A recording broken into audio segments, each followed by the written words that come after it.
This is not a Mazda Miata. When I was walking around the pits at my last track event, I saw this car from far away and thought it was a Miata with a fancy body kit, so I went up to the owner to talk to him. He told me this is a British car called the Ginetta G40, and it's actually a manufacturer race car, so not legal for the street. He said he loves this car, but we got into an interesting discussion about race-only cars versus road cars. So the Ginetta has a 1.8-liter Mazda engine making 165 horsepower, but the car weighs less than 1,800 pounds. And it has a 6-speed sequential gearbox, something that you're not going to be getting on road cars. Now, the power-to-weight ratio is really good. This is definitely going to be a fast car around the track, but the car also has a road-legal version that uses a 2-liter engine and has a 6-speed manual transmission, not a sequential. Now, the owner asked what I drive, and I told him I had a G37. I was competing in Nissan Challenge, and his first response was, no, I wouldn't drive that car on the track. So my reaction was, first of all, ow, but second of all, what do you mean? It handles pretty well around the track, actually. He said, nah, that's a heavyweight luxury car. You shouldn't drive that on the track.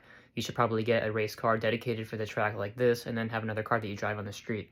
The funny part is that I actually won Nissan Challenge overall that day, and I wish I could have gone back to tell him and see what his reaction would have been.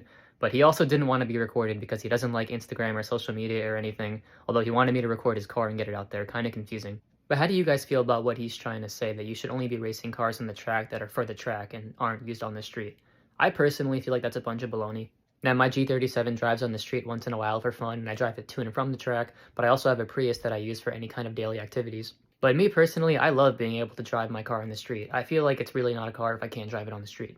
But at the same time, I kind of see his point because there's so much limit to your car if you want to drive it on the street. And what he can do with his Ginetta, having his 6-speed sequential gearbox and whatever else he wants to do with it, there's a lot of things that you just can't do and drive it on the street with. I wish I knew what his lap times were because I would have loved to know that I was faster than him around the track, just to say that I'm beating him in the Infinity. That kind of would have made my day, just kind of based off of his attitude. But at the same time, he was a really nice person talking to me, so